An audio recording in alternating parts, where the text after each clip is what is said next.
Assalamualaikum warahmatullahi wabarakatuh. Salam pembelajar, semangat pagi. Baiklah, pada kesempatan yang berbahagia ini, kita akan belajar tentang materi klasifikasi makhluk hidup. Nah, apa saja kompetensi dasar pada materi klasifikasi makhluk hidup ini? Yang pertama, mengklasifikasikan makhluk hidup dan benda berdasarkan karakteristik yang diamati.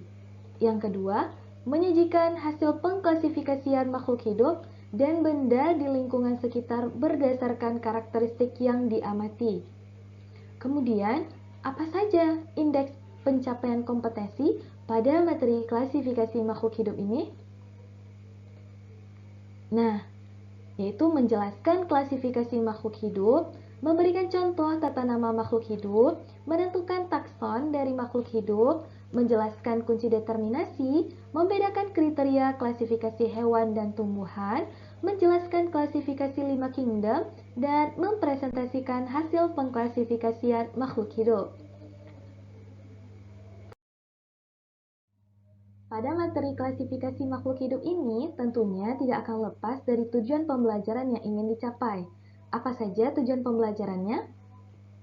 Yaitu, peserta didik dapat menjelaskan pengertian klasifikasi makhluk hidup, peserta didik dapat memberikan contoh tata nama makhluk hidup, peserta didik dapat menentukan takson dari makhluk hidup, peserta didik dapat menjelaskan kunci determinasi, peserta didik dapat membedakan kriteria klasifikasi hewan dan tumbuhan, peserta didik dapat menjelaskan klasifikasi 5 kingdom, dan peserta didik dapat mempresentasikan hasil pengklasifikasian makhluk hidup.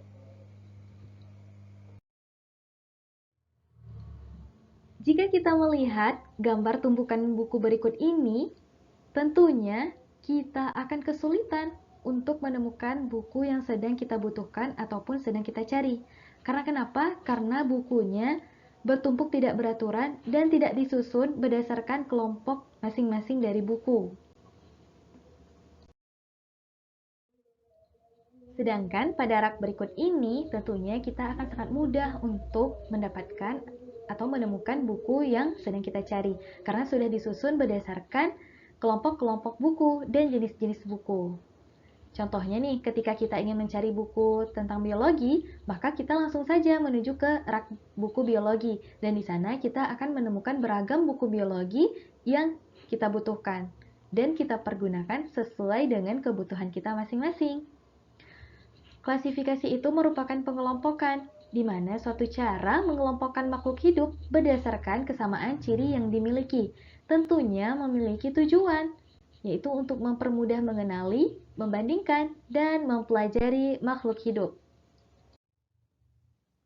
Nah, pada mulanya atau pada awalnya, klasifikasi makhluk hidup ini dikelompokkan dalam kelompok-kelompok berdasarkan persamaan ciri yang dimiliki. Kelompok-kelompok tersebut dapat didasarkan pada ukuran besar dan kecil dari segi anggota-anggotanya. Namun, kelompok-kelompok tersebut disusun berdasarkan persamaan dan perbedaan. Nah, semakin ke bawah, maka persamaan yang dimiliki anggota-anggota di dalam tingkatan kelompok klasifikasi tersebut semakin banyak dan memiliki perbedaan yang semakin sedikit. Nah, urutan dari kelompok ini disebut dengan takson.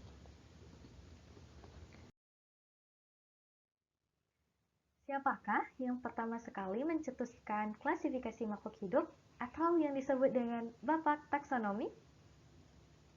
Apakah ada yang tahu? Sebagai bocorannya, nah, siapakah dia? Ya, benar sekali. Dia merupakan Bapak Taksonomi yang bernama Carolus Linnaeus.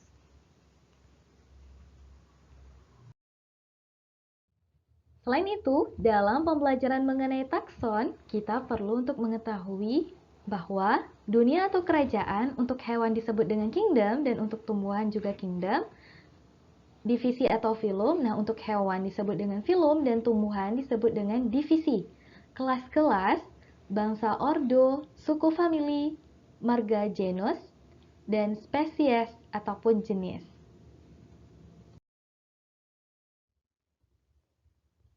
Dapat dilihat di gambar berikut ini bahwa semakin panahnya menuju ke bawah, maka persamaan cirinya itu semakin banyak.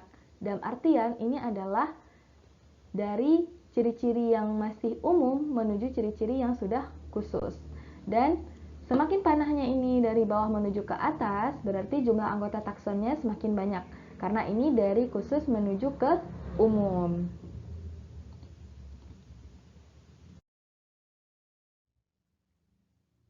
Apa ini? Ya, ini adalah kucing yang biasa kita lihat dalam kehidupan kita sehari-hari, yang sering berada di sekitar kita.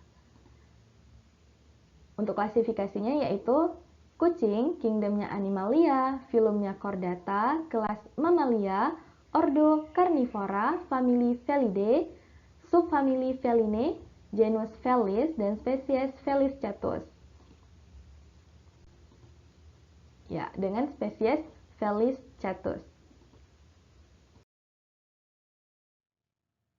Carolus Linnaeus, selain sebagai bapak taksonomi, juga mencetuskan sistem binomial nomenklatur yang digunakan untuk menuliskan jenis atau spesies dari makhluk hidup. Tentunya memiliki aturan-aturan tertentu dalam penulisannya. Yang pertama yaitu nama spesies terdiri atas dua kata. Kata pertama adalah nama genus dan kata kedua menunjukkan spesies. Yaitu contohnya pada Felis catus. Untuk kata Felis itu menunjukkan nama genus dan untuk kata catus menunjukkan nama spesies.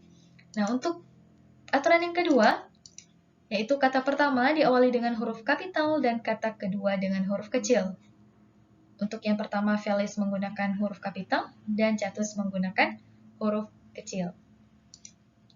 Dan yang ketiga, yaitu menggunakan bahasa Latin atau ilmiah atau bahasa yang dilatinkan, yaitu dengan dicetak miring atau digaris bawahi secara terpisah untuk nama genus dan nama spesiesnya.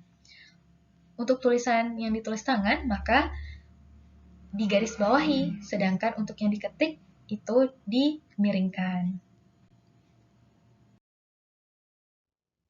Tentunya para ilmuwan itu mengklasifikasi makhluk hidup itu ditentukan oleh kriteria dari masing-masing makhluk hidup. Nah, kriterianya itu dibagi menjadi kriteria pada tumbuhan dan juga kriteria pada hewan. Untuk kriteria klasifikasi tumbuhan itu dilihat pada organ perkembangbiakannya, habitusnya, bentuk dan ukuran daun, dan cara perkembangbiakannya. Untuk organ perkembangbiakannya itu dibedakan berdasarkan ada yang berkembang biak menggunakan spora dan ada juga yang menggunakan bunga. Kemudian habitusnya, ada yang pohon, ada yang perdu, dan ada yang semak. Untuk bentuk dan ukuran daunnya itu beragam, dan cara berkembang biaknya terbagi dua, yaitu reproduksi secara seksual dan aseksual. Untuk kriteria klasifikasi hewan itu dibedakan berdasarkan saluran pencernaan makanan, kerangka ataupun skeleton, dan anggota gerak.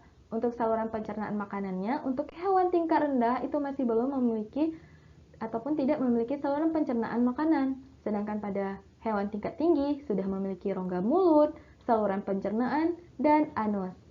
Untuk kerangkanya, ada hewan yang memiliki kerangka itu di luar tubuh yang disebut dengan exoskeleton dan hewan yang memiliki rangka di dalam tubuh yang disebut dengan endoskeleton. Untuk anggota geraknya itu dibagi ada yang memiliki 2 kaki, 4 kaki, dan ada yang tidak memiliki kaki. Jika ada pertanyaan nih, apa sih klasifikasi dikotom itu? Dan fungsinya untuk apa? Nah, kita akan kupas. Kunci dikotom itu merupakan suatu cara mengelompokkan makhluk hidup di mana berisi keterangan yang disusun berpasangan dan menunjukkan ciri yang berlawanan. Nah, fungsinya itu untuk mengelompokkan makhluk hidup agar mudah mengenali, membandingkan, dan mempelajari makhluk hidup itu sendiri. Ditulisnya itu dalam bentuk diagram. Mari kita lihat contohnya. Contoh dari kunci dikotom dan kunci determinasi. Nah, perlu diketahui bahwa untuk menulis kunci determinasi, kita perlu kunci dikotom. Kunci dikotom ini adalah langkah-langkah yang perlu kita lakukan untuk kita dapatkan kunci determinasinya. Contohnya yaitu pada kacang tanah, jagung, padi, dan rumput. Nah, kita tulis terlebih dahulu nih, kacang tanah, jagung, padi, dan rumput. Tentunya kita buat pernyataan. Pernyataannya yang harus kita buat mempunyai akar, batang, dan daun. Nah, kemudian kita tuliskan kuncinya, yaitu 1A. Nah, perlu adanya pernyataan yang berlawanan, yaitu yang berlawanan berarti tidak mempunyai akar, batang, dan daun. Itu kita tulis kuncinya dengan 1B. Selanjutnya untuk 1A itu kita buat cabang. Nah, cabangnya kita tulis berbunga. Dan kuncinya 2A. Kemudian kita tulis pernyataan yang berlawanannya yaitu tidak berbunga dengan kunci 2B. Selanjutnya kita buat cabang lagi, yaitu tulang daun menyirip atau menjari dengan kunci 3A dan pernyataan berlawanannya tulang daun tidak menyirip atau menjari, yaitu 3B kuncinya. Dan kita buat cabang lagi, tulang daun menyirip atau menjari itu disebut dengan dikotil dengan kunci 4A, dan tulang daun tidak menyirip atau menjari itu disebut monokotil atau 4B.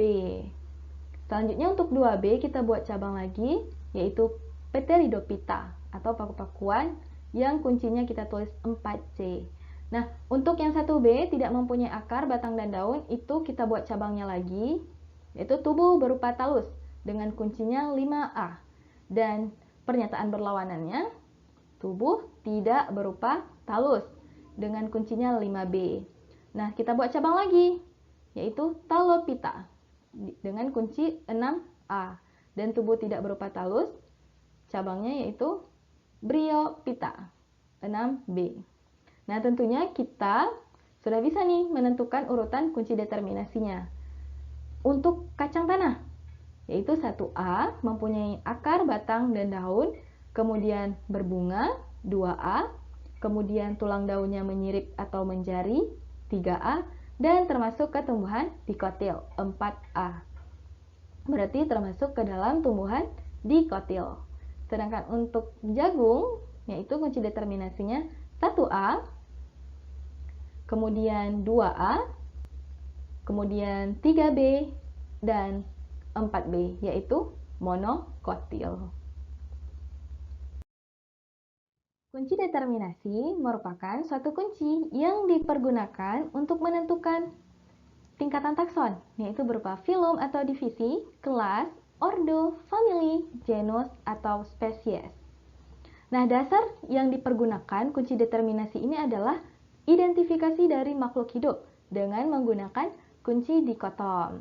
Nah, kunci dikotom itu merupakan bagian dari kunci determinasi yang berisi pernyataan yang berlawanan yang dasarnya itu dilihat dari kriteria dari klasifikasi makhluk hidup. Dasar-dasar klasifikasi makhluk hidup yaitu berdasarkan persamaan dan perbedaan yang dimiliki, kemudian berdasarkan morfologi dan anatomi, kemudian berdasarkan manfaat, ukuran, tempat hidup, dan cara hidupnya.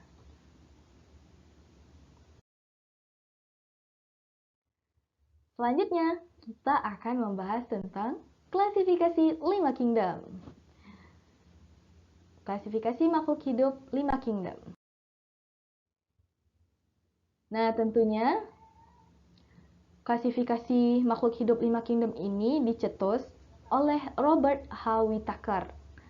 Robert H. Whittaker ini membagi menjadi 5 kelompok besar kingdom, yaitu kingdom Monera, Protista, Fungi, Animalia, dan Plantae.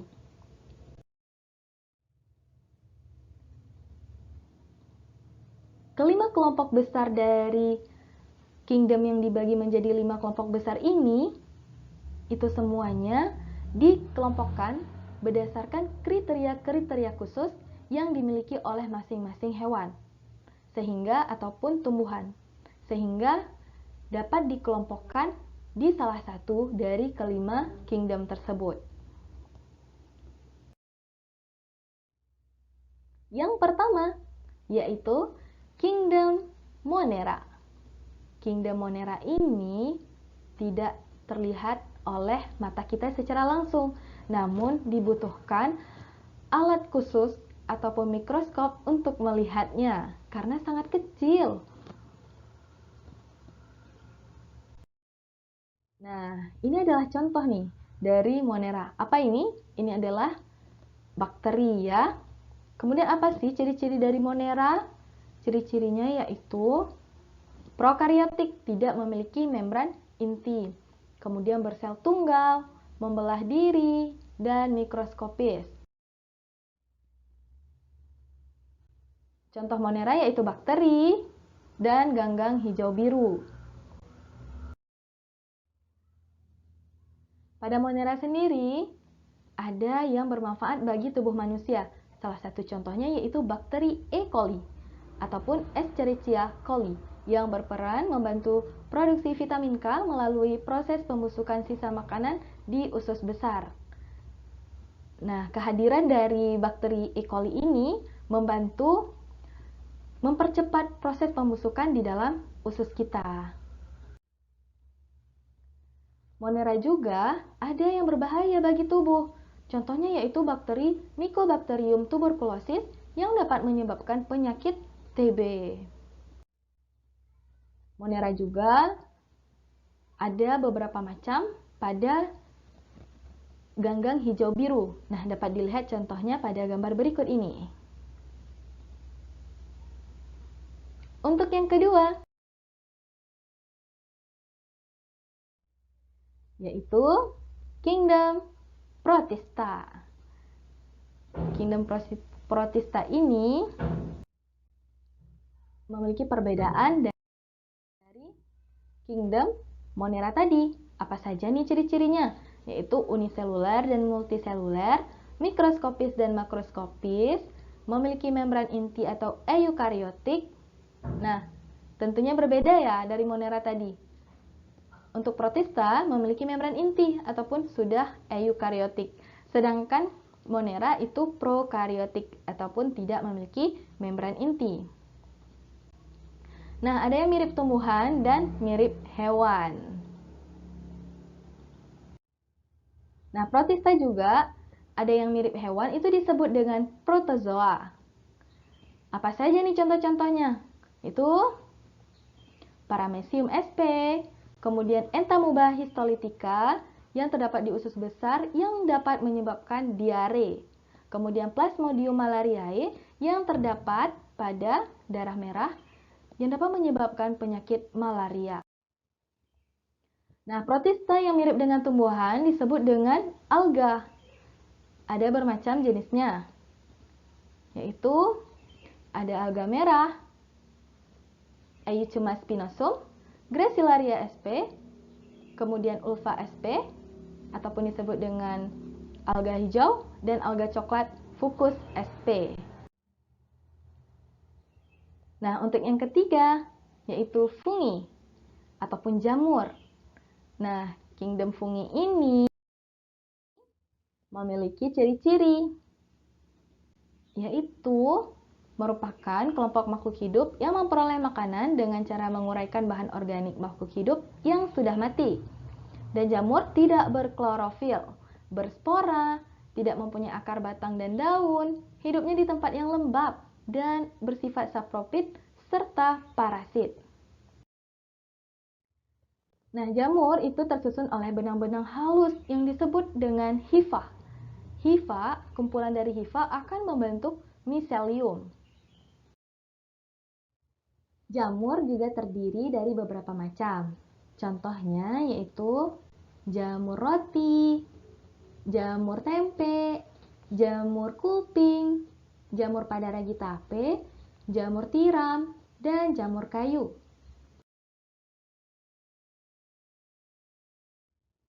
Untuk yang keempat, yaitu kingdom plantae ataupun dunia tumbuhan. Kingdom plantae ini memiliki ciri-ciri, yaitu tumbuhan berklorofil yang berfungsi untuk proses fotosintesis, bersifat autotrof, memiliki dinding sel yang tersusun dari selulosa, organisme eukariotik multiseluler dan menyimpan cadangan makanan dalam bentuk amilum atau pati. Nah, berikut contoh-contohnya, termasuk ke dalam contoh-contoh tumbuhan. Tumbuhan berdasarkan divisinya dibagi menjadi 3, yaitu Bryophyta atau lumut, Pteridophyta atau paku-pakuan, serta Spermatophyta atau tumbuhan berbiji. Sedangkan berdasarkan jaringan pembuluhnya, tumbuhan dibagi menjadi 2, yaitu tumbuhan tak berpembuluh atau Atracheophyta dan tumbuhan berpembuluh atau Tracheophyta. Untuk tumbuhan tak berpembuluh itu meliputi Bryophyta atau lumut, dan untuk tumbuhan yang berpembuluh meliputi Pteridophyta atau paku-pakuan dan Spermatophyta ataupun tumbuhan berbiji. Pada lumut, tumbuhan ini tidak memiliki pembuluh dan tumbuhan ini tidak memiliki berkas pengangkut atau tidak memiliki xilem dan phloem. Nah, kelompok dari tumbuhan ini belum dapat dibedakan antara akar, batang, dan daun. Contohnya yaitu lumut. Untuk tumbuhan paku memiliki ciri-ciri, yaitu memiliki akar, batang, dan daun sejati, tidak berbunga dan tidak berbiji.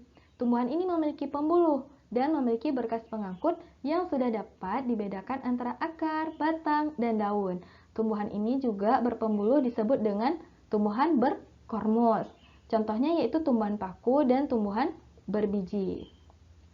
Nah, tumbuhan paku juga memiliki daun muda yang menggulung dan juga ada yang memiliki spora yang disebut dengan sporofil dan ada yang tidak memiliki spora yang disebut dengan tropofil.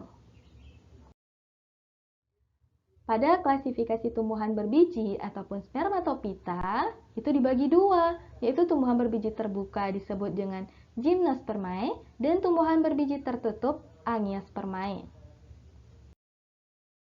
Pada tumbuhan berbiji terbuka memiliki ciri-ciri, yaitu berbiji telanjang ataupun terbuka karena bijinya tidak dibungkus oleh daun buah. Kemudian alat reproduksi berupa bangun kerucut yang disebut dengan strobilus. Yang ini merupakan contoh dari Strobilus betina dan ini merupakan contoh dari Strobilus jantan. Kemudian batang besar dan berkambium, berakar tunggang dan serabut, daun selalu hijau, sempit, tebal, dan kaku. Kemudian untuk contoh-contohnya yaitu terdapat tumbuhan juniper, cemara, damar, pinus, melinjo, dan pakis haji. Pada tumbuhan berbiji tertutup atau Angiospermae memiliki bakal biji. Bakal biji dilindungi oleh daun buah dan sekeliling daun buah terdapat struktur pembiakan sebagai alat khusus yang disebut dengan bunga. Pada tumbuhan berbiji tertutup ataupun Angiospermae itu dibagi menjadi tumbuhan monokotil dan tumbuhan dikotil. Pada tumbuhan berbiji tertutup, keping bijinya yang pada monokotil memiliki satu kotiledon. Pada tulang daun sejajar atau melengkung, batangnya berkas pengangkut itu tersebar, bunganya bagian perhiasan bunga hanya terdiri dari 3 atau kelipatannya, dan akar memiliki sistem akar serabut. Untuk tumbuhan dikotil memiliki 2 kotiledon, tulang daunnya itu menyirip atau menjari, berkas pengangkut pada batangnya itu tersusun dalam suatu lingkaran, bunganya itu perhiasan bunganya terdiri dari 2, 4, 5 atau kelipatannya, dan pada akarnya itu yaitu sistem akar tunggang. Yang kelima yaitu Kingdom Animalia. Kingdom Animalia ini merupakan dunia hewan. Nah, dunia hewan dibagi menjadi dunia hewan vertebrata dan invertebrata. Nah, pada hewan invertebrata atau avertebrata itu tidak memiliki ruas-ruas tulang belakang. Sedangkan untuk yang vertebrata yang sudah memiliki ruas-ruas ataupun memiliki ruas-ruas tulang belakang. Pada hewan invertebrata, pada porifera, porifera ini merupakan hewan yang berpori-pori, tubuhnya seperti spons, habitatnya di perairan, warna tubuhnya bermacam-macam seperti merah, kuning, dan hijau. Untuk contoh-contohnya ada Euspongia, Potherion, dan Scypha. Untuk invertebrata selanjutnya merupakan Coelenterata, yaitu adalah hewan yang berongga, mempunyai tentakel untuk menangkap mangsa. Umumnya permukaan tentakel beracun yang menyengat. Tubuhnya berbentuk polip yang menempel pada tempat hidupnya. Ada yang berbentuk medusa yang aktif melayang-layang. Contohnya ubur-ubur, bunga karang, obelia, hidra, dan anemon. Pada invertebrata juga terdapat cacing ataupun vermes yang memiliki ciri-ciri sebagai berikut, yaitu bertubuh lunak, tidak bercangkang, tubuhnya simetris bilateral. Contoh-contohnya yaitu sebagai berikut, terdapat cacing pipi atau Platyhelminthes, yang contohnya yaitu cacing hati dan cacing pita. Nah, untuk selanjutnya yaitu cacing gilik atau Nemathelminthes. Contohnya yaitu cacing perut, cacing kremi, dan cacing tambang. Untuk cacing gelang atau disebut dengan Annelida, contohnya yaitu cacing tanah, lintah, dan pacet. Pada invertebrata moluska, itu hewan ini bertubuh lunak, banyak lendir, terbungkus oleh mantel, memiliki cangkang untuk melindungi tubuh, habitat di air, dan di darat. Nah, untuk contoh-contohnya yaitu gurita, kerang darah, siput, siput laut, tiram, dan remis, serta cumi-cumi. Untuk animalia, ada juga yang namanya arthropoda. Arthropoda ini merupakan hewan berbuku-buku. Dibedakan atas kepala, dada, dan perut. Tubuhnya terbungkus zat kitin yang keras, memiliki alat indera yang peka terhadap sentuhan dan bau-bauan. Memiliki mata faset ataupun mata majemuk. Nah, ini contoh dari arthropoda, yaitu ada krustase, arachnida, myriapoda, dan insekta.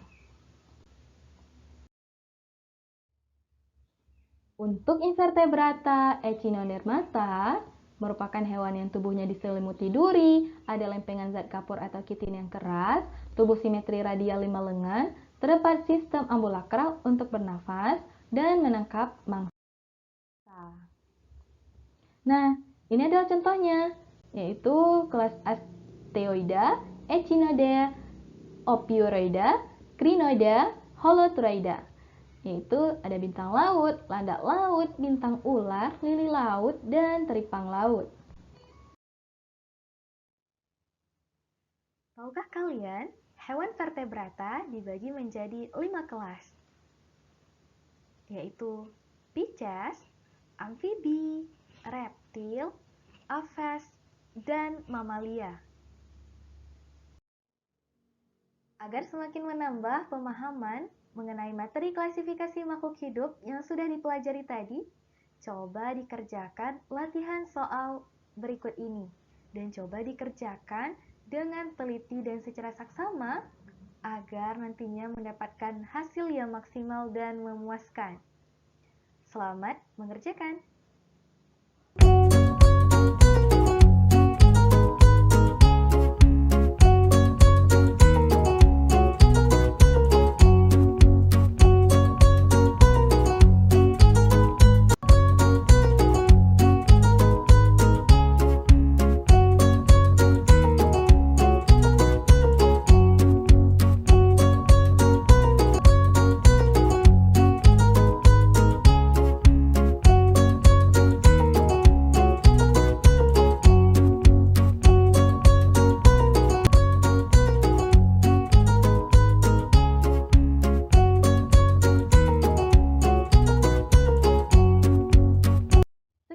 Pembelajaran kita hari ini.